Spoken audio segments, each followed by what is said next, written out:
नमस्कार दोस्तों, AIBCA TV में आपका स्वागत है। और आज ये कार्यक्रम मंडल कमीशन के जो चेयरमैन रहे हैं बीपी मंडल जी की जयंती की पूर्व संध्या पर आयोजित किया गया है।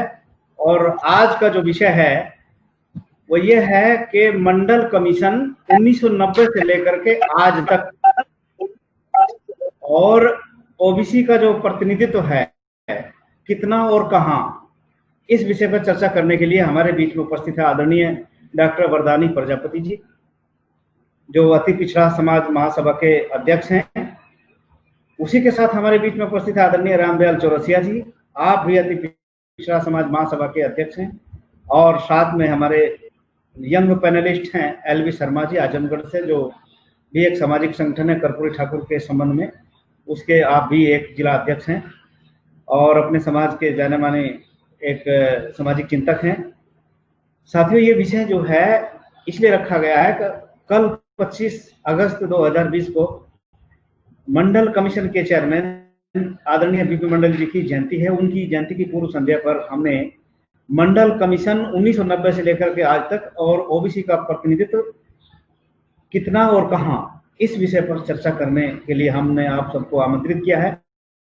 और मैं सबसे पहले आमंत्रित करना चाहता हूं आदरणीय डॉक्टर वरदानी प्रजापति जी को। सर, ये जो मंडल कमीशन है और 1990 में लागू हुआ, और मैं समझता हूं कि मंडल कमीशन के जो चेयरमैन रहे आदरणीय बीपी मंडल जी की, उनके जीवन दर्शन से लेकर के आज तक जो है आप इस विषय पर अपना विचार रखते हैं। आदरणीय प्रजापति जी। आपने जैसा पहले बताया कि उनका जन्म जो है 25 अगस्त 1919 को हुआ था, बनारस में हुआ था। यद्यपि वो रहने वाले बिहार के थे जो है, और उनके पिताजी माधेपुरा जिला जो है और उसमें मुरही गांव पड़ता है, उसके एक छोटे जमींदार थे। ये शुरू से ही बीपी मंडल साहब, जिनको हम पूरा नाम जो है बिंदेश्वरी प्रसाद मंडल के नाम से जानते हैं, स्वतंत्रता संग्राम का जब आंदोलन चला तो उसमें ये कूद गए थे। और इनका पूरा परिवार स्वतंत्रता आंदोलन में था। इनके जो बड़े भाई थे वो भागलपुर के डिस्ट्रिक्ट बोर्ड के जो है चेयरमैन भी रहे, और जो इनका सबसे बड़ा पुत्र था वो हाई कोर्ट में पिछड़ी जाति के हमारे पहले जो है जज बने। संपन्न परिवार था, परंतु इसके साथ जब ये पढ़ने जाते थे विद्यालय में जो है, तो इनको सवर्ण जातियों से अलग बैठाया जाता था। एक गांव का जमींदार होते हुए भी उस विद्यालय में जो है इनको अगर अलग से जो है बैठा दिया जाता था। उसके कारण इनके मन में बड़ी कटुता बढ़ गई कि मुझे क्यों अलग बैठाया जा रहा है। जातिवाद इतना ज्यादा था जिसका दंश था इनको, और वही दंश इनको जो है पिछड़ी जातियों के लिए काम करने में इन्होंने अपना पूरा जीवन लगा दिया। जब इनकी जो ये 2 बार MLA रहे, जब ये MLA थे तो वहां पर बिहार विधानसभा में 1965 में मुसलमानों और ऐसी अनुसूचित जातियों के ऊपर पुलिस अत्याचार कर रही थी। इसकी संसद में इन्होंने जो है आवाज भी उठाई, परंतु तत्कालीन मुख्यमंत्री ने जो है उनकी आवाज को नहीं सुना। तो इन्होंने अपनी पार्टी कांग्रेस से जो है इस्तीफा दे दिया था और सोशलिस्ट पार्टी के ये सदस्य बन गए, और बाद में ये जो है मुख्यमंत्री भी बने। हालांकि जब ये मुख्यमंत्री बने थे तो इस पर कुछ लोगों ने विवाद भी उठाया था, क्योंकि ये पहले सांसद थे, सांसद रहते हुए मुख्य मंत्री बने थे। और ऐसे 3 लोग थे जो जिनको मंत्री नहीं बनना चाहिए था। तो इसको लेकर के सबसे ज्यादा आवाज जो है लोहिया जी ने उठाई, और इसी कारण इनका जो लोहिया जी से भी जो है थोड़ा कटता इनके बीच में आ गई थी। और बाद में ये बिहार के जो है मुख्यमंत्री बने और बहुत अच्छा काम किया। जब ये मुख्यमंत्री बन गए, इसके बाद थोड़े दिनों में जो है मुख्यमंत्री से इनको हटना पड़ा, परंतु इनके मन में जो पिछड़ों की पीड़ा थी वो बनी रही। और 1978 में वो समय भी आ गया जो है जब 1 जनवरी 1978 को इनको पिछड़ा वर्ग आयोग का अध्यक्ष बनाया गया और उसमें 4 अन्य सदस्य लोग भी थे। ये पहला आयोग था जो पिछड़े वर्गों के लिए जिसने बहुत अच्छे ढंग से काम किया। यद्यपि इसके पहले काका कालेलकर आयोग बनाया जा चुका था, परंतु काका कालेलकर आयोग में बड़ा द्वंद्व था आपस में, और यहाँ तक 30 पन्ने की चिट्ठी काका कालेलकर ने जो है अलग से माननीय राष्ट्रपति जी को लिखी थी कि मैं उससे सहमत ही नहीं हूं और जातिगत आरक्षण नहीं होना चाहिए। यहाँ तक उन्होंने कहा कि अगर पिछड़े जो है पिछड़े हैं तो इसका जो कारण है वो पिछड़े खुद हैं, उनकी शिक्षा के पिछड़ने का कारण, क्योंकि पिछड़ों ने जो है खुद नहीं पढ़ा। यानी दोष जो है ये नहीं, उन्होंने कहा कि हमने जो है संविधान में जो समय मनुस्मृति थी उसमें ही जो दलित और पिछड़े हैं उनको पढ़ने के अधिकार से वंचित कर दिया था। इस बात को काका कालेलकर ने जो है मोड़ करके और पिछड़ों के ऊपर ही डाल दिया कि ना पढ़ने का कारण जो है वो खुद हैं। तो ये बात भी जो है उन्होंने अपने रिकमेंडेशन में बाद में जो है लिखी और बड़ी दुखद बातें थी। और वो आयोग जो है वैसे भी उसने कोई काम नहीं किया था, क्योंकि जो जातियों की सूचियां बनाई थी उसने, उस आयोग ने 1949 में शिक्षा विभाग ने लोगों को छात्रवृत्ति देने के लिए जो अलग अलग राज्यों ने सूचियां बनाई थी, उसी सूची को लेकर काका कालेलकर ने जो है एक 2399 जातियों की सूचियां बना दी। वो जब वैसे भी सदन में जाता तो और कोर्ट में उसको चैलेंज कर दिया जाता, तो वो आयोग जो है हर तरीके से फेल आयोग था। और तब इन सब चीजों का अध्ययन माननीय बीपी मंडल ने किया कि काका कालेलकर की रिपोर्ट का अगर हम उस ढंग से काम करते हैं तो ये फेल हो जाएगी। तो उन्होंने बड़ी मेहनत से, बड़ी लगन से, जो उसके सभी सदस्य थे, उन्होंने जाकर के पूरे देश में जो है लोगों से पूछा, संस्थाओं से पूछा, सरकारों से पूछा और 1931 की जो जनगणना थी उसके डेटा का एनालिसिस किया, जो है बहुत अध्ययन किया, गंभीर अध्ययन किया और एक विस्तृत रिपोर्ट जो है उन्होंने तैयार की। ये रिपोर्ट तो सर्वसम्मत से तैयार हो गई थी, परंतु इस रिपोर्ट में भी जो नायक साहब थे, वो एक्स एमपी थे जो है एलसी नायक साहब, जो है उन्होंने बात बहुत अच्छी कही थी कि इस जो आप रिकमेंडेशन देने जा रहे हैं इसमें कुछ मजबूत जातियां हैं, कुछ कमजोर जातियां हैं।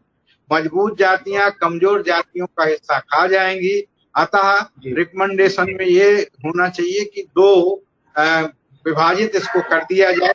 नायक साहब ने जो है इसके विभाजन की बात की थी, अलग से पार्ट 2 मंडल कमीशन का भाग 2 के रूप में जो उनकी रिकमेंडेशन गई हुई है। उस रिकमेंडेशन को लागू भी होना चाहिए था। मैं यहाँ पर बता दूं कि जो इंदिरा साइनी केस था और इंदिरा साइनी केस में जो जजमेंट आया उसकी धारा 123 में पार्ट ए, बी और सी 3 है, जिसका बी भाग जो है उसमें कहा गया था कि क्रीमी लेयर लागू होना चाहिए और क्रीमी लेयर के 4 महीने का समय जो है दिया गया था। और धारा सी में साथ ही साथ ये भी कहा गया था कि डिवीजन भी होना चाहिए, इस आरक्षण का विभाजन होना चाहिए।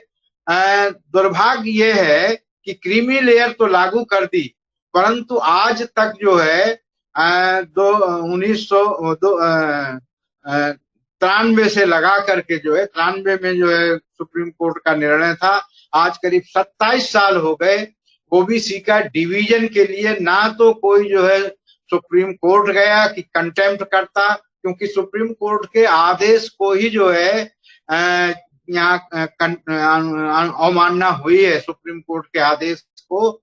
और बार बार जो है उत्तर प्रदेश सरकार ने भी, भारत सरकार ने भी जो है इस डिवीजन के लिए कमेटी बना दी है, परंतु उसकी समय पर समय बढ़ता जा रहा है, कमेटी अपनी रिपोर्ट नहीं दे रही है। अगर कोई संस्था या कोई ऑर्गेनाइजेशन इसमें कोर्ट की अवमानना के लिए रिट दाखिल करता है तो यह अवमानना का केस जो है बनता है।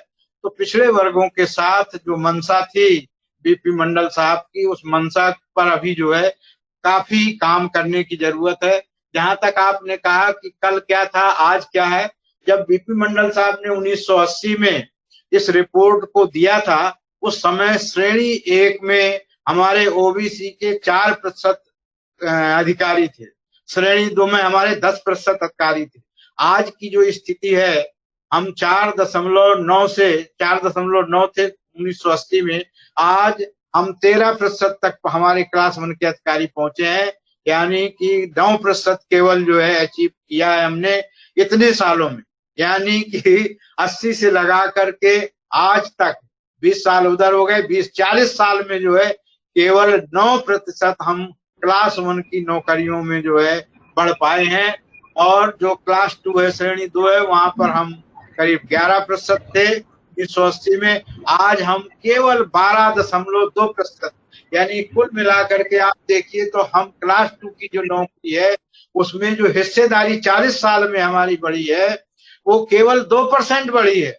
बड़े दुख की बात है कि और 93 में हमारा पिछड़ा वर्ग आयोग भी काम करने लगा, हमको 27% आरक्षण भी मिल गया, परंतु हम क्लास 2 में केवल 2% जो है बढ़ पाए हैं। इसका मतलब कहीं ना कहीं जो है हमको पीछे करने के रास्ते भी खोल दिए गए हैं। एक तरफ आरक्षण दिखाई दे रहा है हमको संविधान का, दूसरी तरफ बैक दरवाजे से जो है ऐसे रास्ते भी खोले गए हैं जिनसे आरक्षण का जो है डी आरक्षण जो है डी रिजर्वेशन भी जो है हमारे ऊपर लागू हो रहा है। और श्रेणी 3 की जो स्थिति है वो तो स्थिति यह है कि 1980 में वो 24% थे और 1918-19 में वो 22.56% रह गए। यानी जो हमारे कर्मचारी सी क्लास में जो है 1980 में थे, हम उससे 2% घट गए। ये देखिए कितनी दुख की बात है। सी कैटेगरी में हमारी जो रिजर्वेशन की केंद्रीय उसकी बात कर रहा हूं मैं कि केंद्र में हम 2% बजाय बढ़ने की, सी कैटेगरी की जो पोस्टें हैं उनमें हम कम हो रहे हैं। ये बड़ा अजीब सा क्वेश्चन है। ये तो बिल्कुल डी रिजर्वेशन हो रहा है। इस पे अगर ओबीसी हमारा चेतेगा नहीं जो है, जबकि सबसे ज्यादा संख्या हमारी सी कैटेगरी की है, 3 और 4 कैटेगरी जिसमें आती है, ये हम पीछे घट चले गए जो है।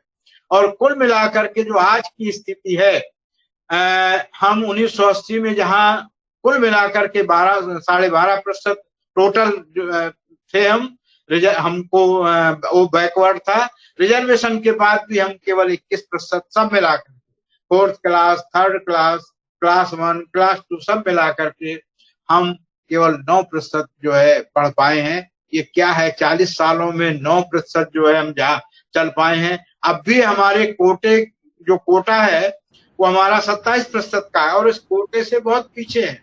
और इसमें जो है अभी से क्रीमी लेयर को बदलाव का रास्ता अपना लिया, तमाम बातें हैं। हमारे और वार्ताकार भी जो है साथी मिलेंगे और अगर होगा कि आपके साथ हैं, जुड़े हुए हैं बात। धन्यवाद। जी बहुत बहुत धन्यवाद सर, आपने बहुत अच्छी बात कही। जो हमारे तृतीय श्रेणी के जो कर्मचारी थे जो 1980 में बहुत बड़ी संख्या में थे पहले ही शासन में, और आज वो 40 सालों में घटते दिखाई 2% घट गए हैं। और इसी तरह से जो है ना, जो मंडल कमीशन की रिपोर्ट लागू हुई, आपने 2 बातें बड़ी महत्वपूर्ण बताई। एक तो ये कहा कि जो है क्रीमी लेयर तो लगा दिया गया, लेकिन जो है जो पार्टीशन का मामला था उसमें उसको किसी भी एंगल से नहीं देखा गया, ना उसके खिलाफ कोई कोर्ट गया, ना कोर्ट ऑफ कंटेम्प्ट हुआ। कोर्ट का दिया हुआ फैसला इंद्रासानी बनाम भारत संघ का क्रीमी लेयर लगाने के लिए तो लागू कर दिया गया, लेकिन जो पार्टीशन की बात उसमें कही थी उसका अभी तक उन्होंने चर्चा नहीं किया। एक बात ये। दूसरी बात है कि जो प्रतिनिधित्व था 1980 में और उसका आज 40 सालों में ये हालत बन गई है। और आज का हमारा विषय भी यही है कि मंडल कमीशन जो 1990 में बना, लागू हुआ, और उसे लेकर के आज तक जो है ओबीसी का प्रतिनिधित्व कहाँ और कितना रहा। और आपने बीपी मंडल जी के जीवन दर्शन पर अपना विचार व्यक्त किया।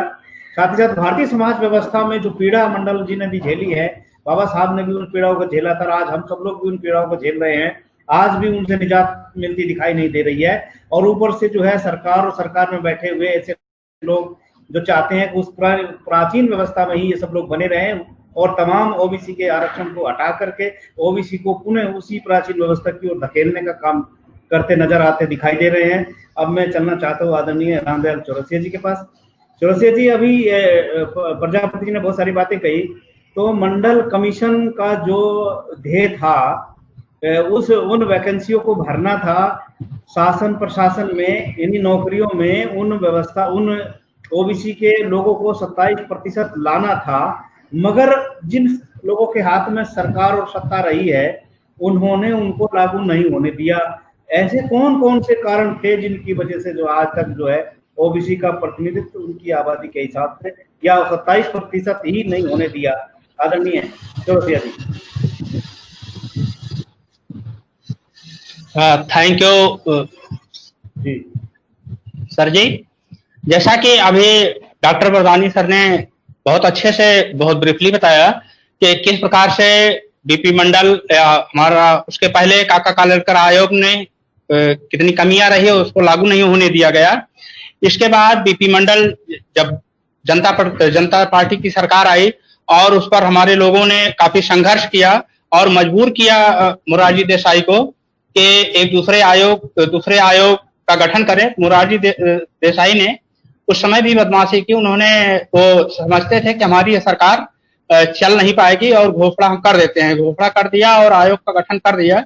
आयोग बना और आयोग ने बहुत अच्छे से कार्य किया और आयोग ने अपनी रिपोर्ट भी समय 31 दिसंबर 1980 को दे दी। और उस समय इंदिरा गांधी जी प्रधानमंत्री आ गई। इंदिरा गांधी चाहती ही नहीं थी कि लागू करें। कांग्रेस या भाजपा या मनवादी पार्टियां वास्तव में है क्या कि मैं जब दूसरों का हिस्सा दबाए बैठा हूं तो मैं उसका हिस्सा क्यों दूंगा? किसी का हिस्सा कोई क्यों देगा? उस हिस्सा पाने के लिए लोगों को संघर्ष करना पड़ता है। और जब वही लोग पूरे सत्ता में थे, हमारे लोगों में जागरूकता नहीं थी। इंदिरा गांधी प्रधानमंत्री हुई। इंदिरा गांधी ने फिर उसको ना लागू करना पड़े। जो एक तो सांसद हमारे बहुत कम वहां गए थे, अपनी आवाज ही नहीं उठा पा रहे थे उस समय, क्योंकि जैसे आज की स्थिति है मोदी ने पूरे भारत पर कब्जा कर रखा है। सेम इंदिरा गांधी की पोजीशन थी।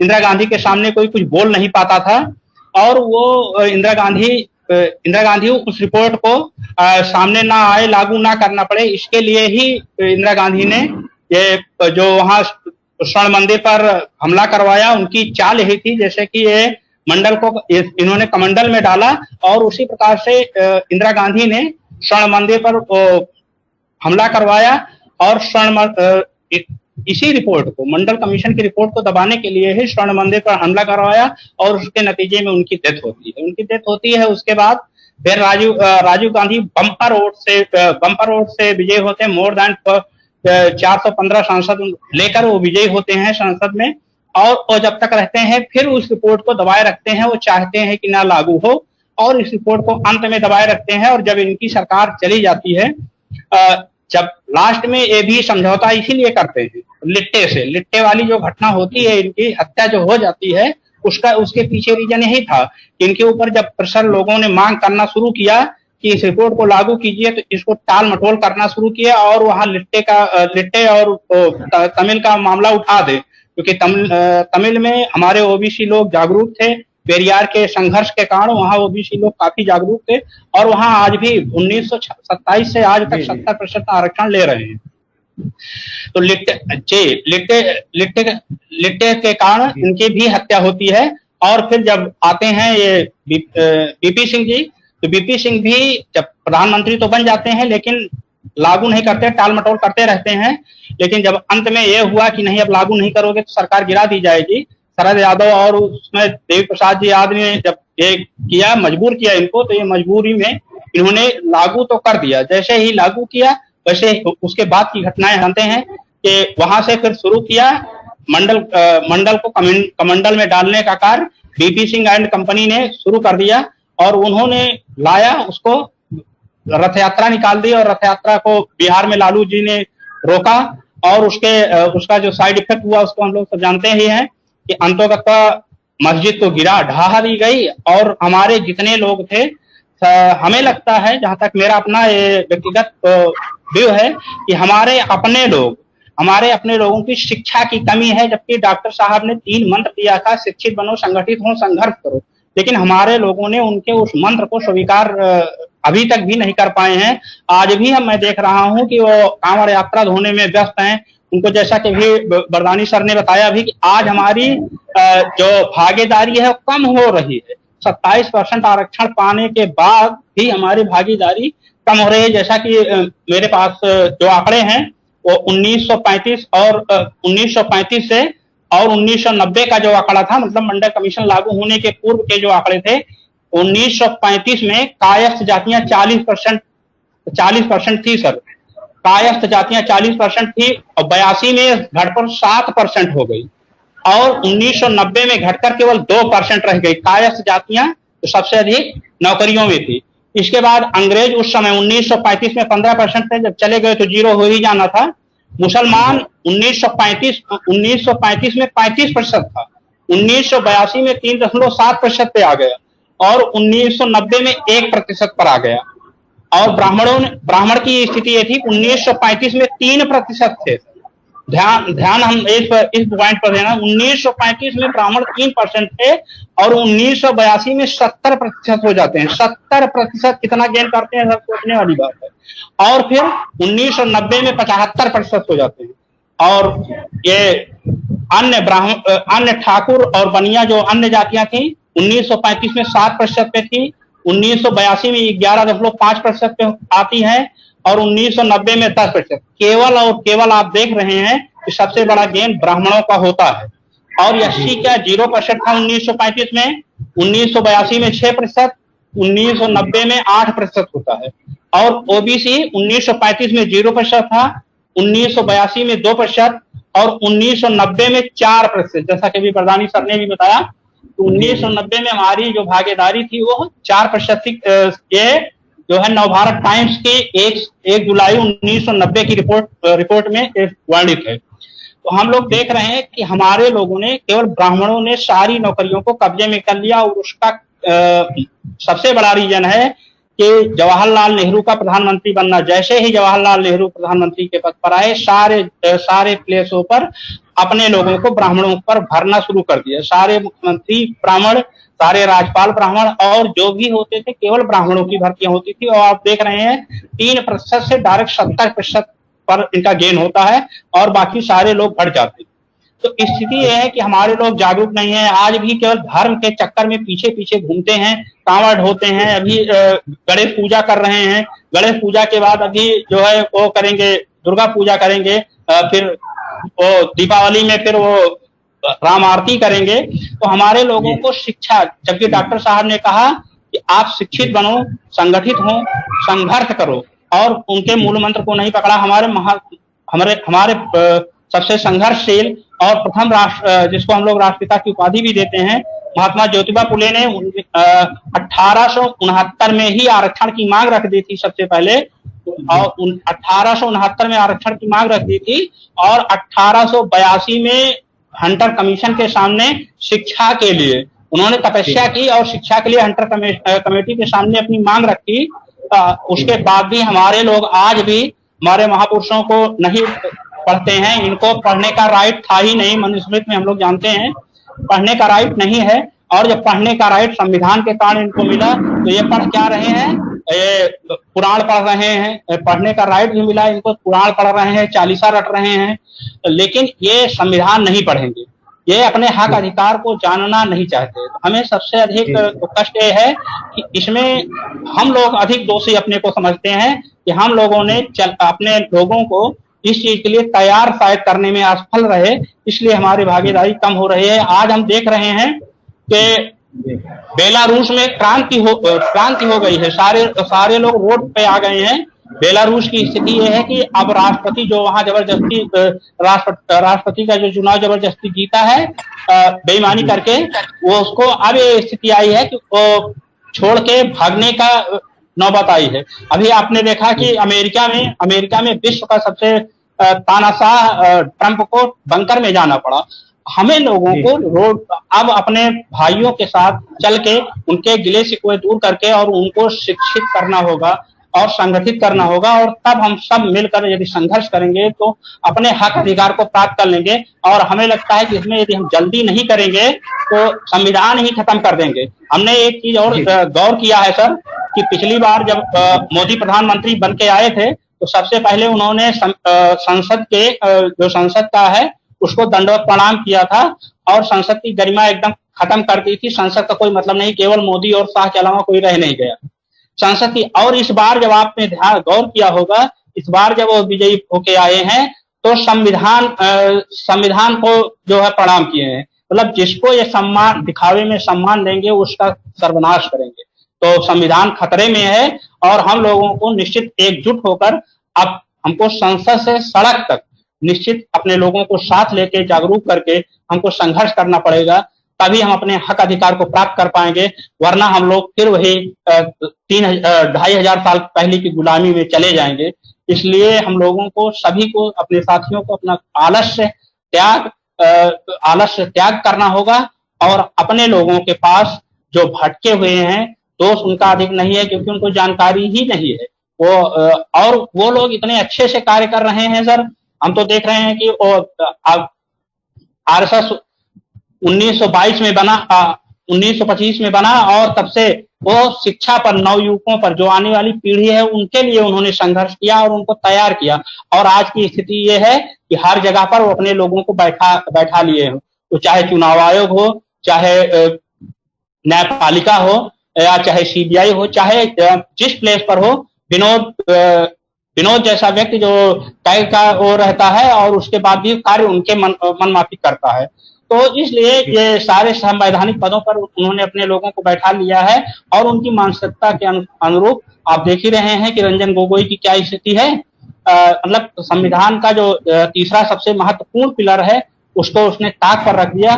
तो ये चीजें उन्होंने संघर्ष किया कि जो नई पीढ़ी आ रही है उनको तैयार करने के लिए। तो हम लोगों को, हमारे बूढ़े बुजुर्ग जो हैं वो ना तो रोड पे आने वाले हैं और ना ही वो बहुत हम प्रयास करेंगे तो बहुत अधिक वो सुधरने वाले भी नहीं। हम लोगों को फोकस करना चाहिए नवयुवकों पर, जो हमारे 10 से 12 में बच्चे पहुंचे हैं। इन्होंने नई शिक्षा नीति लाई और इस शिक्षा नीति में शिक्षा को ही नष्ट कर दिया है। इस शिक्षा नीति में अब शिक्षा इतनी महंगी हो जाएगी कि हम लोग फिर जो अधिकार था कि ना तो संपत्ति का अधिकार, शिक्षा का अधिकार नहीं रह जाएगा, कोई अधिकार नहीं रह जाएगा। हमारे महापुरुष ज्योतिबा फुले जी और सावित्रीबाई फुले ने शिक्षा के लिए सबसे अधिक जोर दिया था। डॉक्टर साहब ने भी सबसे पहले चीज यही कहा कि शिक्षित बनो, संगठित हो, संघर्ष करो। और शिक्षा को हम लोगों ने नहीं, और पढ़े तो क्या चीज पढ़ना चाहिए इस चीज की जानकारी भी नहीं हम लोगों को है। हमको जब पढ़ने का अवसर भी मिला तो हम चालीसा रट रहे हैं। हम जो है अपने हक अधिकार की बातों को नहीं समझ रहे हैं। ये हम लोगों की सबसे बड़ी भूल है। और हम लोगों को, जो जागरूक लोग हैं, जो शिक्षित लोग हैं, उनको अब सड़क से संसद तक संघर्ष करना होगा, अपने आलस्य को त्यागना होगा और अपने कुछ संघर्ष करके ही अपने हक अधिकार को प्राप्त करना होगा। क्योंकि आपका हक अधिकार कोई देने वाला नहीं है जो कब्जा किया है, उसके लिए आपको निश्चित रूप से संघर्ष करके ही प्राप्त करना है। जी सर। जी, बहुत बहुत धन्यवाद। बहुत बहुत धन्यवाद सर, आपने बहुत अच्छी बात कही कि युवकों को आगे आने की आवश्यकता है। यदि हम अपने नव युवकों को आगे नहीं लाएं तो फिर हमारी स्थिति उसी तरह से हो जाएगी। आपने बहुत सारी बातों पर प्रकाश डाला और उन बातों को भी आपने बताया कि पंडित जवाहरलाल नेहरू ने जो है किस तरह से ब्राह्मणों को चीफ मिनिस्टर बनाया, राज्यपाल बनाया और इस तरह से जो है ब्राह्मणों का सशक्तिकरण किया। तो साथियों, हम आज चर्चा कर रहे हैं अपने इस विषय पर कि मंडल कमीशन 1990 से लेकर के आज तक ओबीसी का प्रतिनिधित्व कितना और कहाँ पर। और आज हमारे बीच में हमारे लिए खुशी की बात है, आज एक हमारी बहन बबीता धीमान जी जो गाजियाबाद से, वो भी जुड़ी हैं। और क्योंकि जुड़ने में आपको विलम्ब हो गया है और मैं उनको लेने से पहले जो है मैं चलूँगा LV शर्मा जी के पास।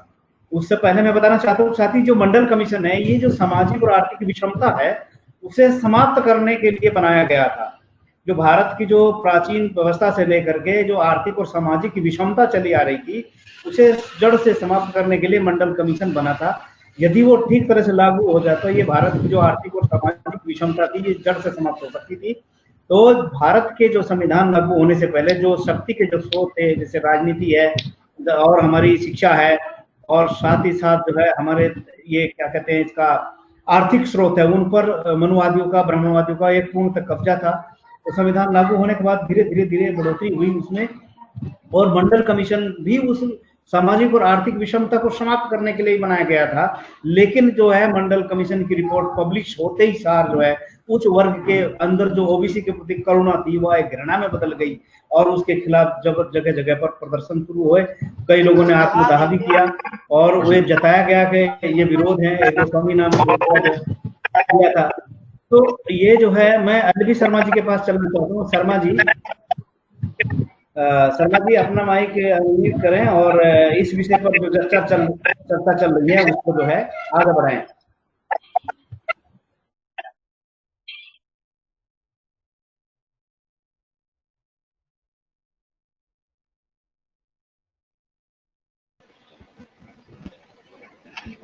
एलवी शर्मा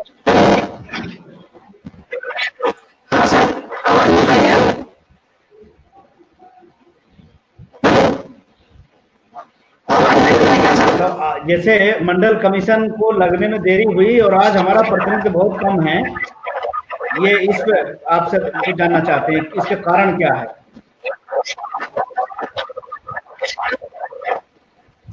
जी आवाज में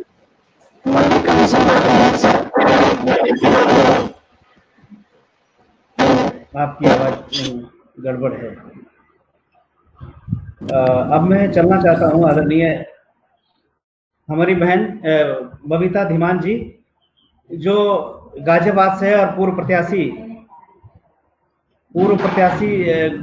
गाजियाबाद की आप जो है मेयर का चुनाव आपने लड़ा था और आप भी पिछड़े वर्ग के लिए कुछ न कुछ करती रहती हैं। तो बबीता जी मैं आपसे जानना चाहता हूं कि जो मंडल कमीशन जो है बना 90 में और देरी हुई उसको, उसमें क्या कमियां रही हैं, कैसे कैसे वो लागू हुआ? जी सबसे पहले मैं मीटिंग में जितने भी सम्मिलित साथी हैं मैं उनको हाथ जोड़कर अपनी तरफ से नमस्ते करती हूँ और मैं आभारी हूँ आप सभी की जिन्होंने मुझे इस मीटिंग में कुछ बोलने का मौका दिया। जैसे कि आप सभी वक्ताओं ने विचार रखे हैं तो मैं इसमें यही कहना चाहूंगी कि जैसे कि दिसंबर 1980 में मंडल आयोग जो था तो उसमें गृह मंत्री ज्ञानी जैन सिंह जी की रिपोर्ट सौंपी गई थी। इसमें अन्य पिछड़े वर्गों का 27% आरक्षण दिया गया था। लेकिन इसके बाद 1989 में लोकसभा जो चुनाव था और जनता दल ने जो आयोग की सिफारिश की तो चुनाव का घोषणा शामिल किया गया था। हेलो जी हाँ जी बात आवाज आ रही है, ये अपनी बात जारी रखें। जी इसमें शामिल किया गया था। 7 अगस्त 1990 में विश्वनाथ प्रताप सिंह ने रिपोर्ट लागू करने की घोषणा की। 9 अगस्त 1990 में फिर विश्वनाथ प्रताप सिंह ने इनके साथ जो मतभेद हुआ उस मतभेद के बाद उन्होंने जो उप प्रधानमंत्री देवीलाल जी थे उन्होंने इस्तीफा दिया। तो ऐसे शुरू से ही अभी तक जितने भी हमारे मतलब पिछड़े आयोग के जितने भी सदस्य हुए हैं चाहे वह कोई भी हैं तो सभी ने काफी संघर्ष किया है। और 10 अगस्त को अगले ही दिन आयोग की सिफारिशों के तहत सरकारी नौकरियों में आरक्षण की व्यवस्था करने के लिए के खिलाफ देशव्यापी विरोध प्रदर्शन हुए। 25 सितंबर 1991 में नरसिंह राव सरकार ने सामाजिक शैक्षणिक रूप से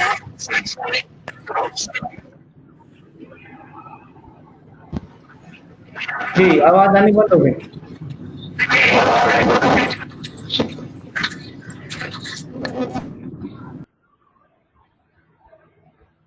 जी आवाज आनी बंद हो गई और आउट भी हो गई। तो मैं फिर जो है ना एलवी शर्मा जी अगर आपकी आवाज हो तो अपनी बात जारी रखें।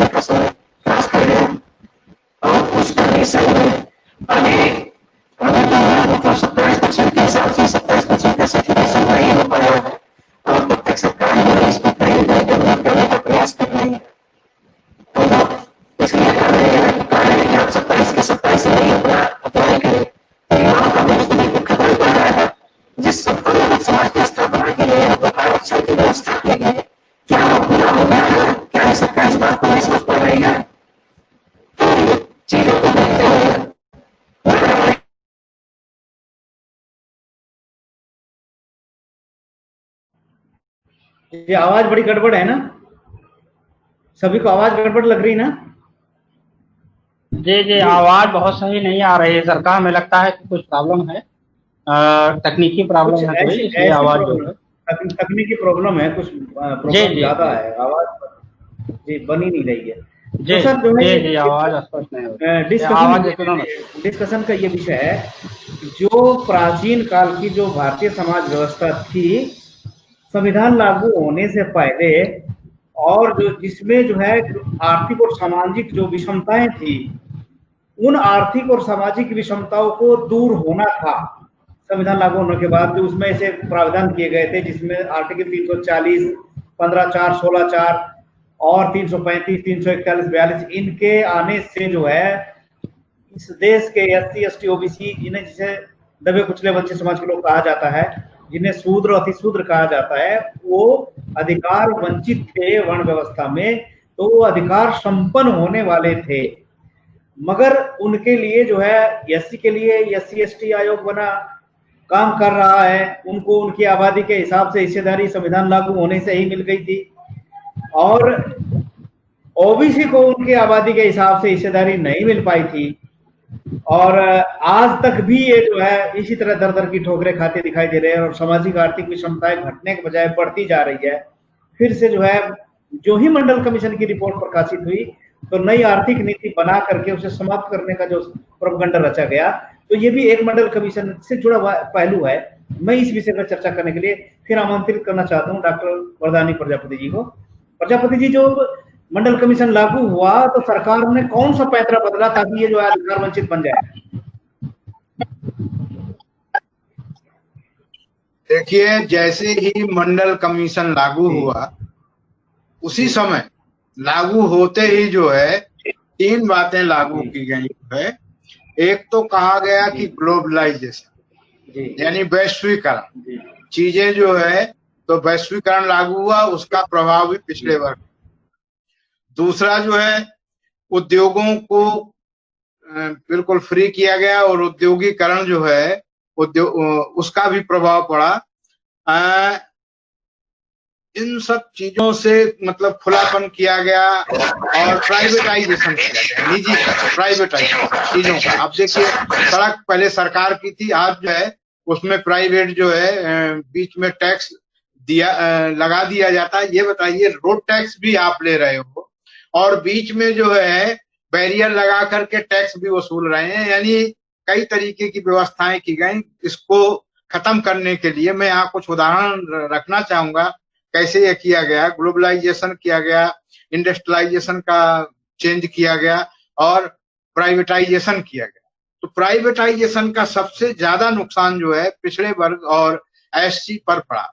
आज जो एक सेवानिवृत्त शिक्षक है, मान लो प्राइमरी का, वो 60,000 रुपए पर जो है सेवानिवृत्त हुआ है, पर आप देखिए कि उन शिक्षकों के जो बच्चे हैं वो 5,000 और 6,000 रुपए की नौकरी जो है शिक्षक के रूप में कर रहे हैं। हमारे जो BTech MTech करने के बाद जो बच्चे हैं वो सब जो है 10,000 से 15,000 रुपए के बीच में जो है नौकरी कर रहे हैं। यानी हम पहले कक्षा 8 पास करके या पॉलिटेक्निक करने के बाद जहाँ 80,000 90,000 रुपए जो है मिलता था, वहां प्राइवेटाइजेशन के बाद उनको जो है 8,000 10,000 रुपए में जो है काम चलाना पड़ रहा है। और इसमें सबसे ज्यादा जो प्रभावित तबका हुआ है वो जो है पिछड़ा समाज ही हुआ है।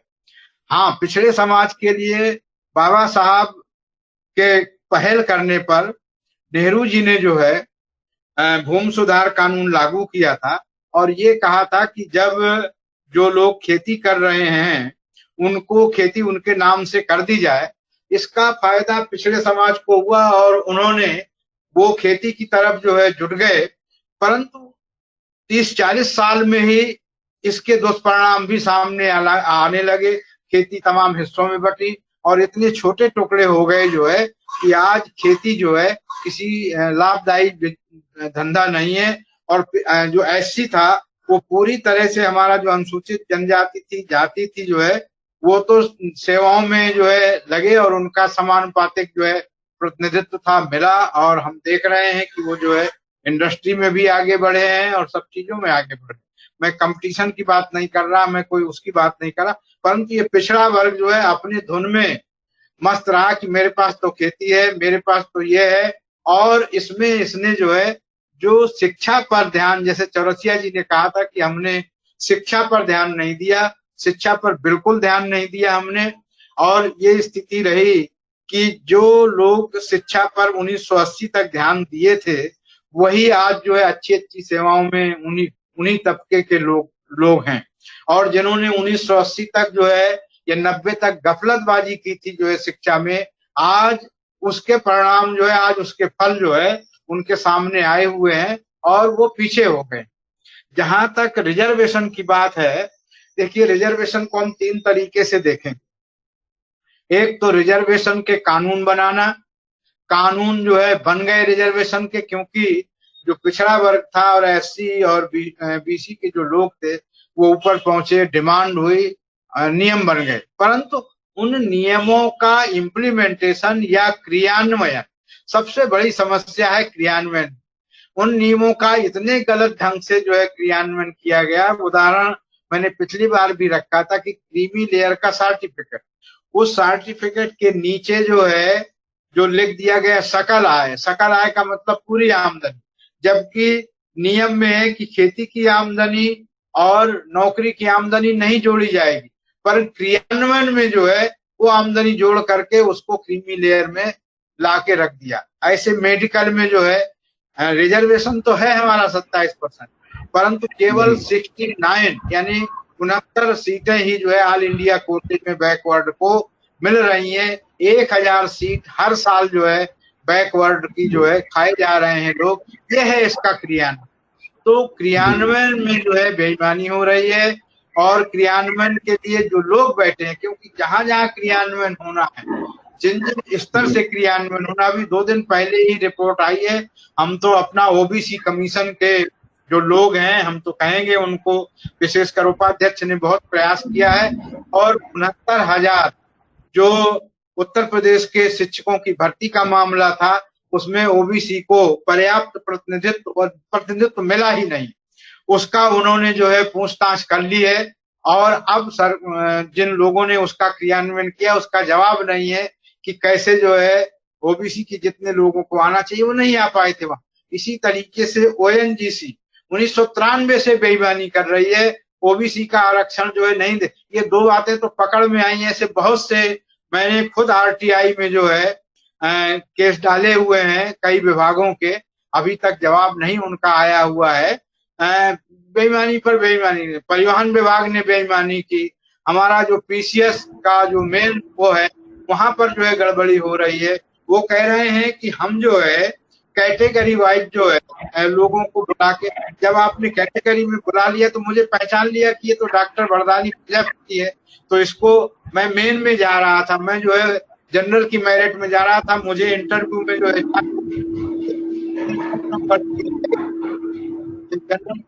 मतलब बैकवर्ड में ही रह गया। और मैंने क्या किया कि एक दूसरे जो बैकवर्ड था जो मेरे पीछे था उसका मैंने नुकसान किया। तो ये हो रहा है इस समय हमको घेर करके जो है रिजर्वेशन में केवल 27% के बीच में ही जो है रखा जा रहा है और 50% रिजर्वेशन अगर देखा जाए क्रियान्वयन के रूप में तो 50% रिजर्वेशन जो है उन लोगों का हो गया है जिनकी आबादी कुल मिलाकर के 20% है। लोग वैसे तो 15% कहते हैं, चलिए मैं उसको बढ़ा के जो है 20 से ज्यादा किसी हालत में नहीं है, कुछ सवर्ण मुस्लिम भी हैं उसमें, तो 20% उस आबादी के लोगों को हम 50% तो रिजर्वेशन दे ही रहे हैं। और जो उस तरीके की बेईमानी कर रहे हैं उससे भी जो है हम लोग पीछे हो रहे हैं। तो इसके लिए जैसा चौरसिया जी ने कहा था, हमारे क्या है कि जो सांसद हैं, एमएलए हैं, वो भी एक तरीके से चूंकि उनके जो पार्टी प्रमुख हैं वो ऐसे स्थिति से बिलोंग करते हैं, ऐसी कम्युनिटी से आते हैं कि उनका जरा सा भी इशारा होता है कि नहीं आपको जो है इसमें बोलना ही नहीं है, तो वो बोलते ही नहीं है क्योंकि वो पार्टी से निकाल दिए जाएंगे, दोबारा टिकट नहीं दिया जाएगा। तो हमारी आवाज, हम जिन पर कह रहे हैं कि वो हमारी आवाज बनेंगे, हमारे प्रतिनिधि हैं, वो हमारी आवाज नहीं बन रहे। तो हमें अपनी आवाज कैसे वो बने, इसके लिए जो है जाना पड़ेगा, जो है अपने जो तबके के लोग हैं जो है मास में जाना पड़ेगा, समझाना पड़ेगा कि तो आप आवाज बनिए, हम उसी प्रतिनिधि को चुने जो हमारी आवाज बन सके। अगर हमारी आवाज नहीं बन सकता, बल्कि हमें लिख के ले लेना चाहिए उनसे जो है एक एफिडेविट कि हम विधानसभा में या जो है संसद में जो है ओबीसी की बात करेंगे, पिछड़ों की बात करेंगे, तभी हमको जो है आश्वस्त होना चाहिए, तभी हमको जो है देना चाहिए। मैं सब पार्टियों जी बहुत बहुत धन्यवाद सर, थैंक यू सर। साथियों, जो है ये चर्चा चल रही है कि मंडल कमीशन 1990 से लेकर आज तक ओबीसी का प्रतिनिधित्व कहाँ और कितना और कैसे, और बड़े अच्छे ढंग से जो है आदरणीय डॉक्टर वरदानी प्रजापति ने बहुत अच्छे ढंग से बात रखी, चौरसिया जी ने भी बहुत अच्छे ढंग से बात रखी, शर्मा जी भी अच्छे ढंग से बात रखने के लिए आए, लेकिन आवाज की गड़बड़ी के कारण जो है वो जो है बड़ी प्रॉब्लम ये अभी सामने दिखाई दे रही है। तो ये जो है, ये जो हमारी माइक म्यूट कर, साथियों, जो सामाजिक और आर्थिक विषमताएं थी, जो शक्ति के जो स्रोत हैं, उनका वाजिब बंटवारा होना, हमारे संविधान निर्माताओं की जो है जो चेतावनियां थी उनका अनदेखी करना, ये आजाद भारत के शासकों की बहुत बड़ी समस्या रही है। तो इनमें जो है इनको देखने के लिए अब हम जो है चौरसिया जी के पास चलेंगे इस बात को डिस्कशन करने के लिए। जैसे ये देखा जाए कि मंडल कमीशन की जो रिपोर्ट में केवल ये एक ही मुद्दा लागू किया गया, जिसे 27% आरक्षण की बात जो कही गई जिसमें, और इस 27% आरक्षण तो दे दिया गया कानूनन, लेकिन वो अभी पूरा नहीं हुआ, उस पर अभी चर्चा हो चुकी है। लेकिन इसके अलावा जो मंडल कमीशन की रिपोर्ट में दबे हुए मुद्दे हैं, जैसे वित्तीय सहायता दे करके इस SC/BC को, socially and education backward class को उच्चीकृत किया जा सकता था, कुछ जो है केंद्रीय सहायताएं दे करके थे, कुछ शैक्षिक योजनाएं बना करके उनके अंदर स्किल इंडिया के तहत जो है उनके अंदर स्किल का निर्माण करने की बात मंडल कमीशन में कही गई है। और उसके साथ साथ उनको उनके कुटीर उद्योग और छोटे छोटे उद्योग धंधे लगा करके उनका आर्थिक सशक्तिकरण किया जाना, ये मंडल कमीशन की रिपोर्ट में रिकमेंडेड है। और उनके अंदर जो स्किल्ड डेवलप करने की टेक्निक है वो दिया जाए, वो बात मंडल कमीशन की रिपोर्ट में रिकमेंडेड है।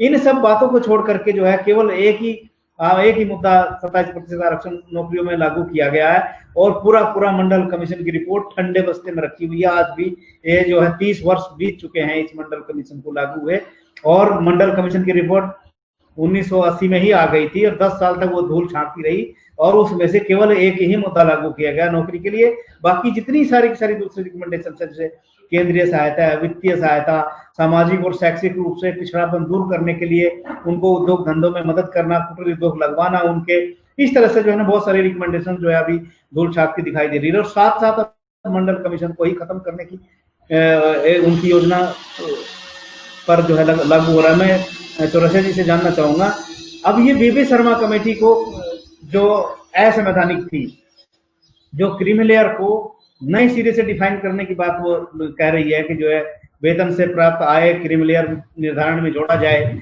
और वो बीपी शर्मा कमेटी असंवैधानिक तरीके से लागू की जा रही है। कैसे? जब हमारे पास National Commission for Backward Class है और उसी के साथ साथ पार्लियामेंट्री कमेटी है, उनके भी रिकमेंडेशन है, उनको दरकिनार करके बीपी शर्मा कमेटी की रिपोर्ट को क्यों लाया गया, बीपी शर्मा कमेटी को क्यों गठित किया गया, इस मुद्दे पर मैं आपका सवाल जानना चाहूंगा। आखिर ये कौन सा ऐसा मानसिकता है कि जो जिसको पता ही नहीं ओबीसी के हक अधिकार क्या होते हैं, जिसने ओबीसी की पीड़ा देखा ही नहीं, जिसने पिछड़े वर्ग में जिया ही नहीं, उसको क्या पता है कि वो ओबीसी किस हालत में जी रहा है। जी चौरसिया जी। जी थैंक यू सर। जैसा कि सर आपने अभी कहा भी कि बीपी शर्मा जो एक कमेटी गठित की है, देखिए कि उनके पास सर सारे अधिकार उन्होंने अपने हाथों में रख लिया है, और अधिकार हमने अभी पहले भी कहा कि अधिकार कोई ऐसे नहीं देता, उसके लिए संघर्ष करके हमको लेना पड़ेगा, और उसके लिए वो इधर उधर डिनाई करेंगे, क्योंकि वो अब ये चाहते हैं, क्रीमी लेयर लाया इसीलिए गया है कि आप हमको अपना हक अधिकार मिले ही ना। भाई क्रीमी लेयर किसके लिए है? जिनके बच्चे, जैसे हमारे बच्चे हैं, यदि वो पढ़ लिख जाएंगे तो हमको क्रीमी लेयर करके हमको बाहर कर देंगे। मतलब जो हक अधिकार पा सकता है जिसका बच्चा, जिसके जैसे एक बताएं सर, जैसे मान लीजिए कि जिसके पास जने हैं, और दांत नहीं है तो चने दे दीजिए तो कैसे खाएगा वो। तो समस्या इसी तरह से है, जो अशिक्षित है, उस जो पढ़ा लिखा ही नहीं है, जो उस लायक ही नहीं है, उसके लिए वो कहेंगे कि यह तो एलिजिबल है, यह पाने लायक है आरक्षण। 27% का जो आरक्षण है वो पाने लायक है, जो पढ़ा लिखा नहीं है उसको ऐसे करके निकाल देंगे। ये पढ़ा लिखा ही नहीं है, एलिजिबल ही नहीं है, तो इसको हम कैसे आरक्षण दें, उसको तो ऐसे निकाल देंगे। और जो पढ़ा लिखा है, जो जिसके माँ बाप ने किसी प्रकार से अपने बच्चों को पढ़ाया लिखाया और इस पढ़ लिख लिया, और पढ़ने के लिए जब वो उनके संघर्ष में आ रहा है तो उनको क्रीमी लेयर करके निकाल देंगे। लेकिन उनकी मंशा कभी रही ही नहीं है कि अधिकार दे दें, और अधिकार जिनको मिलना है उनको ही संगठित होकर, जैसा कि अभी हमने शुरू में भी कहा कि संगठित होकर हमको, और सबसे पहली मुख्य चीज है शिक्षा। जैसा हमने पहले भी कहा कि शिक्षा ही वो अधिकार है जिससे सब कुछ हम हासिल कर सकते हैं। और शिक्षा किसके लिए? युवाओं को शिक्षित करना होगा, जागरूक करना होगा, और शिक्षित नहीं सुशिक्षित करना होगा। और उनको सुशिक्षित करने के लिए हम ही लोगों को आगे आना होगा, और हम संविधान को पढ़ें। अपना संविधान को पढ़ेंगे। सर, मैं जो है बार बार अपने जो भी कार्यक्रम करता हूँ, कार्यक्रम में मैं अपने सभी लोगों से कहता हूँ कि संविधान की उद्देशिका तो सबको रटा होना चाहिए। उनके जो फंडामेंटल राइट हैं वो सब हमको रटा होना चाहिए। हमारी फंडामेंटल राइट है किसी फोरम पे खड़े होकर कहें कि मेरे राइट का हनन हो रहा है। जैसे आप देखें कि हमारे संविधान की उद्देशिका, जिसको डॉक्टर साहब ने आत्मा कहा है, और कि संविधान की आत्मा और पूरे संविधान का निचोड़, आप हमारे भारत के संविधान को देखेंगे सर, तो भारत का जो संविधान है वो विश्व के जितने भी नीति निर्धारक तत्व हैं, जितने भी नीतियां मानवता के लिए बनी हैं, उन सब का निचोड़, विश्व के जितने भी संविधान बने हैं उन सब का निचोड़ हमारे भारतीय संविधान में है। और हमारे भारतीय संविधान का निचोड़ हमारी उद्देशिका में है। उद्देशिका में साफ साफ डॉक्टर साहब ने लिखा है कि हम भारत के लोग, हम हिंदुस्तान के लोग नहीं, हम लोग तो हिंदुस्तान चिल्लाते हैं, हम भारत के लोग भारत को एक संपूर्ण प्रभुत्व संपन्न समाजवादी पंथ निरपेक्ष लोकतंत्रात्मक गणराज्य बनाने के लिए तथा उसके समस्त नागरिकों को 3 अधिकार, सामाजिक, आर्थिक और राजनैतिक न्याय, तीन क्षेत्रों में सर न्याय देना है। सामाजिक क्षेत्र में न्याय है क्या? आज की स्थिति है कि 80 का कोई भाई हमारा जो है घोड़ी पे चढ़ के जा रहा है, उसको आज भी जो है नहीं जाने दिया जा रहा है। आज भी अभी हम लोगों ने देखा कि अभी जो है वो लाश नहीं जलाने दी गई और हटवा दी गई, कोरोना से मौत होने के बाद भी वो हटवा दी गई, उधर से जाने के लिए रोका जा रहा है। सामाजिक, आर्थिक न्याय। अब आर्थिक न्याय क्या हो रहा है? कुछ पूंजीपतियों के हाथ में सारी संपत्तियां फिर सौंप दी जा रही है। वही पुरानी जो जमींदारी प्रथा थी, जो सामंतवादी प्रथा थी, उसी को पुनः लाया जा रहा है। सामंतवादी का नाम बदलकर पूंजीवादी कर दिया जा रहा है। केवल इतना सा अंतर है। हम लोग कब जागरूक होंगे, ये सबसे बड़ा प्रश्न है। और राजनैतिक न्याय सर हम लोगों को मिला कहाँ? जैसा कि हम लोग ना तो सामाजिक रूप से जागरूक हैं, ना आर्थिक रूप से हम सबल हैं, और ना ही राजनीतिक रूप से ही जागरूक हैं। शैक्षिक रूप से तो इतने पिछड़े हैं, धार्मिक रूप से तो इतने अंधभक्त हैं, अंधे हैं, क्योंकि जो भी कुछ कहते हैं हम बस केवल अंधभक्ति से, हमको एक चीज कुछ तो सोचते ही नहीं है। केवल इतना लिखा है कि लिल्यों ता ही मधुर फल जानी, बस रखते जा रहे हैं। मतलब कि आप सोचने की बात है कि भारत के जो फंडामेंटल ड्यूटी है उसमें लिखा गया है कि वैज्ञानिक सोच होनी चाहिए, और वैज्ञानिक सोच यही बनेगी कि लिल्यों ता ही मधुर फल जानी, मतलब मनुष्य पृथ्वी का ही कोई प्राणी और इस हमारे जो है सौर मंडल के सूर्य को ही निगल जा रहा है, लेकिन दिन भर रटे जा रहे हैं। तो जब तक हमको सामाजिक, आर्थिक और राजनीतिक तथा धार्मिक, शैक्षिक रूप से जागरूक नहीं होंगे, हम अपने हक अधिकार को नहीं प्राप्त कर पाएंगे। और जैसा कि सर हम लोग हमको आरक्षण नहीं, प्रतिनिधित्व के लिए लड़ाई लड़ना चाहिए। हमें 16(4) में रिजर्वेशन नहीं, रिप्रेजेंटेशन शब्द लिखा है। मैं एक घटना का जिक्र करना चाहता हूँ। मुझे आज भी याद आ रहा है 1912 में यहाँ उत्तर प्रदेश में चुनाव था। वहां मनमोहन सिंह की सरकार थी। तो यहाँ के चुनाव को काउंटर करने के लिए वहां की सरकार ने कहा कि मैं मुसलमानों को 5% आरक्षण दूंगा। इसके लिए उन्होंने एक कानून लेके आए, संसद में रखा भी, उस पर चर्चा हुई, और 18 दिनों तक, मुझे पूरा याद है, 18 दिनों तक यही कांग्रेस तो भाजपा वालों ने करके संसद को 18 दिनों तक बंद रखा। 18 दिनों, और केस चली गई सुप्रीम कोर्ट। सुप्रीम कोर्ट ने जब जवाब तलब किया कि धर्म के आधार पर आरक्षण नहीं दिया जा सकता है, तो उस समय जो संसदीय कार्य मंत्री थे मनीष तिवारी ने कहा हमने रिजर्वेशन शब्द लिखा ही नहीं है, पढ़ो तो, इसमें रिप्रेजेंटेशन शब्द लिखा है। मैं रिजर्वेशन नहीं देना चाहता मुसलमानों को, रिप्रेजेंटेशन शब्द, मतलब आप सोचिए, सोचने वाली बात है। इतने IAS अधिकारी बैठे हैं, इतने सचिव बैठे हैं, इतने सांसद बैठे थे, वो घास चर रहे थे 18 दिनों तक। संसद मेरी बैठ थी, हम लोग पढ़ क्या रहे हैं, मतलब किसी चीज को आप सोचिए कि इतने अधिकारी, इतने सांसद, वो सब क्या कर रहे थे, वो शब्द उनके, जबकि अब जानते हैं जो लोग पढ़े लिखे साथी हैं वो जानते हैं कि किस तरह से बिल कितनी चरणों से होकर सबके पास अंत में जो है वो बहस के लिए रखा जाता है, सभी के पास उसकी प्रत थी। और जब 18 दिनों तक संसद हमारी ठप रहती है और उसके बाद मनीष तिवारी जब डांट पड़ती है सुप्रीम कोर्ट की, तब मनीष तिवारी कहते हैं हमने रिजर्वेशन शब्द नहीं रिप्रेजेंटेशन शब्द लिखा है। तो हम रिजर्वेशन शब्द के पीछे मत, अपने रिप्रेजेंटेशन शब्द के पीछे हम लोगों को भागना चाहिए। और संविधान में रिप्रेजेंटेशन शब्द लिखा है, हमको चाहिए कि मेरा जो राइट है, मेरी जितनी, जैसे कि हमारे काशीराम साहब ने कहा, जिसकी जितनी भागीदारी उसकी उतनी हिस्सेदारी। यदि हमारी आज भागीदारी 1931 की जनगणना के अनुसार 52% है, तो हमारी हिस्सेदारी इतनी होनी चाहिए, नहीं होगी तो हम उसको लेंगे। और हक अधिकार के लिए सर एक चीज, बस एक लाइन बस और कहना चाहता हूं सर। शिक्षा के लिए, शिक्षा की बहुत अच्छी डिफिनीशन सर एक दी गई है।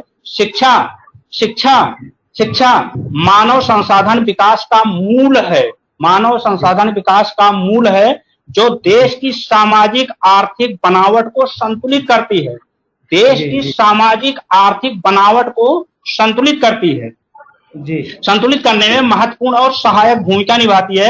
बेहतर गुणवत्ता का जीवन प्राप्त करने के लिए एवं अच्छा नागरिक बनने के लिए बच्चों का चहुमुखी विकास जरूरी है। शिक्षा की मजबूत नींव के निर्माण से ही इसे प्राप्त किया जा सकता है। तो हम सभी को, अपने सभी लोगों को यह चीज चल के बताना होगा उनके पास कि हम कर क्या रहे हैं, करना क्या चाहिए, हम पढ़ क्या रहे हैं, पढ़ना क्या चाहिए, हम मान क्या रहे हैं, मानना क्या चाहिए। हम जानते नहीं है, केवल मानते हुए चले जा रहे हैं। तो इन सब चीजों को अपने साथियों के पास, अपने लोगों के पास चल के उनको उनके हक अधिकार बताना होगा। और ज्यादा फोकस हम लोगों को हमारे युवा और बच्चों पर देना होगा, क्योंकि यही कल आके वो संघर्ष करेंगे। जो हमारे महापुरुषों ने जो संघर्ष करके हमको कुछ हासिल करके दिया है, उसका तो लाभ हम ले रहे हैं। अब हम लोगों को इनको तैयार करें और हम संघर्ष करें कि ये इनका भी जीवन कुछ हो रहे। जैसा कि सर ने अभी कहा भी कि GLP, ग्लोबलाइजेशन, प्राइवेटाइजेशन, ये सब इन्होंने करके सब कुछ तो बर्बाद कर दिया, अब कुछ बचा नहीं है, केवल रोड पर उतर कर संघर्ष करने के लिए बचा है। Thank you sir, thank you साथियों। शर्मा जी अगर आवाज ठीक हो गई हो, LV शर्मा जी अगर आवाज ठीक हुई होगी, एक बार फिर आप अपने बारे में कहें जी। सर सब कुछ तो हो ही गया है हमसे, लेकिन ये सही चौरसिया जी कर रहे हैं कि युवाओं को प्रेरित करने की जरूरत है। हम अपने पूर्वजों से जितना पाए हैं उसका लाभ ले रहे हैं, लेकिन हम क्या लेकर जाएंगे ये सोचने वाली बात है। तो इस पर हम लोगों को काम करने की जरूरत है और उसके लिए सड़क पे आने की आवश्यकता है।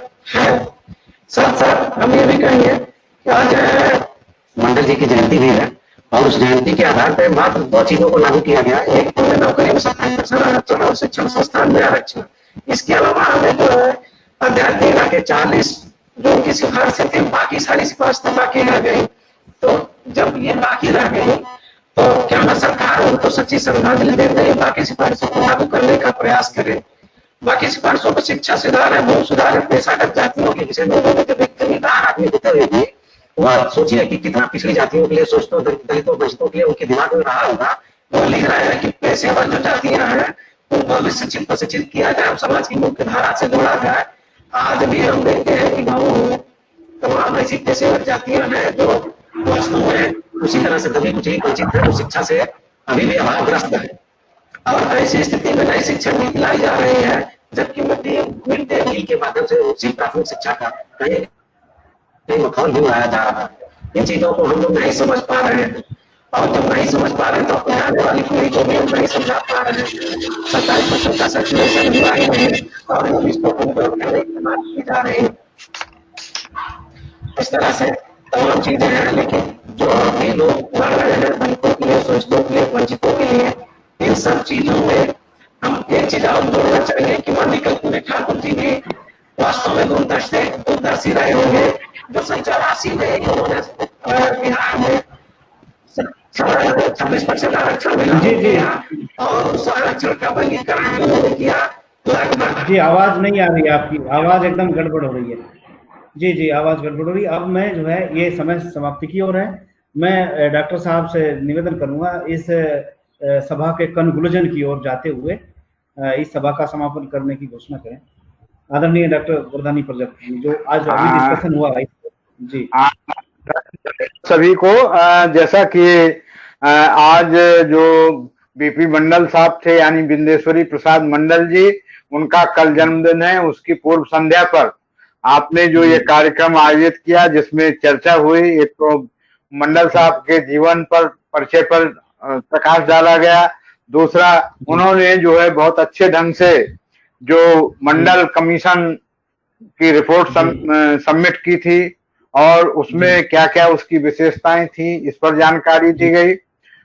इसके साथ ही मंडल कमीशन से अब तक लागू होने, मंडल कमीशन बनने से लेकर अब तक जो ओबीसी है उसको क्या मिला क्या खोया जो है इस पर भी चर्चा हुई। बहुत ज्यादा मिला नहीं है, विशेषकर क्लास 1 क्लास 2 में तो नहीं मिला और हम क्लास 3 और क्लास 4 में पीछे चले गए, यानी 2% जो है पीछे चले गए।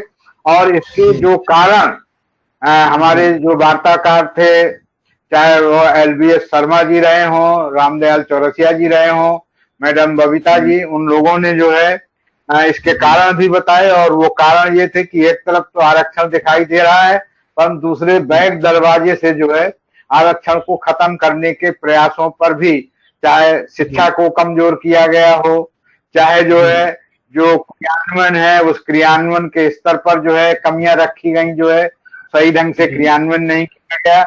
तीसरी बात, जो हमारे जनप्रतिनिधि हैं वो भी अपनी आवाज जो है, हमारी आवाज नहीं बन रहे हैं, वो किसी उनकी ही आवाज बन करके संसद में जो है चमकते हैं, दमकते हैं। इस पर भी जो है उन पर अंकुश नहीं रखा जा सका, रखने की जरूरत है। और ये अंकुश जो मतदाता है, जो बहुत बड़ा वर्ग है, जो है 85% जो बड़ा वर्ग है, जिस दिन वो चाह लेगा कि हम अपने जनप्रतिनिधियों पर अंकुश रखें, जब चाहे उनको भेजें, जब चाहे उनको बुला लें, तो वो इनकी बात को जो है सुनेंगे। इस पर भी चर्चा हुई। और मंडल कमीशन के लिए हमको क्या क्या करना है, इसको बहुत सारी चीजें अभी कमीशन की जो है थोड़ा सा ही लागू हुआ है। जैसा कि आपने रखा था कि उद्यमता के क्षेत्र में, शिक्षा के क्षेत्र में, बहुत सारे ऐसे क्षेत्र जो है, तकनीकी के क्षेत्र में, अनुसंधान के क्षेत्र में बहुत सारे क्षेत्र हैं जहां पर अछूता रह गया है। अभी जो है उस पर भी जो है आयोग ने अपनी रिपोर्ट दी थी, परंतु अभी लागू नहीं हुई है। जो लागू किया है उसी को छीना जा रहा है। तो लागू का इन सब के लिए भी जो है, जबकि बात पूरी तरीके से इसको लागू करना है और पूरी तरीके से लागू जब होगा तो जो संविधान के हमारी मंशा थी बाबा साहब की, समता की, मुख्य चीज यहाँ पर समता की है।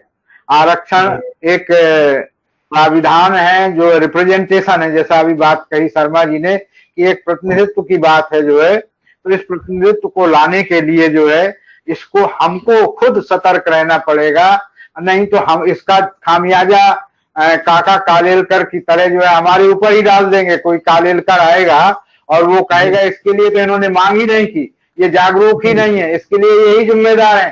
तो दोबारा दूसरा कालेलकर जो है ये कहने ना पाए, इसलिए उस कालेलकर से बचने के लिए जो है किसी को खुद जो है जागरूक रहना होगा। जो है आप जैसे लोग जो है इसमें हम लोगों को सबको जोड़ करके जो है चलाएंगे कश्यप जी, तो जरूर जागरूक लोग होंगे। मैं सभी पैनलिस्ट को जो है आभार व्यक्त करता हूँ, आपका भी, कि आपने हम सबको जो है मौका दिया। धन्यवाद। जय भारत, जय भीम। Thank you sir. अब मैं चौरसिया जी से चाहूंगा सभी दर्शकों का और अपनी साथियों का धन्यवाद ज्ञापित करते कार्यक्रम समाप्ति की घोषणा करें। जी थैंक यू सर। जैसा कि अभी डॉक्टर साहब ने बताया भी कि हमारे हक अधिकार को कैसे ना मिले, इसके लिए तरह तरह के षड्यंत्र किए जा रहे हैं। और उसके लिए हम लोगों को वास्तव में संघर्ष करना होगा। और डॉक्टर साहब ने बहुत अच्छी जानकारी दी बीपी मंडल सर के योगदान के विषय में, और किस तरह से हमारे अधिकार को चरणबद्ध तरीके से खत्म किया जा रहा है। कहीं एक कोटा लगा के कि नहीं अपने कोटे में आके इंटरव्यू दो, अपने कोटे में आके इस तरह से बहुत सारी चीजें डॉक्टर साहब ने बताया।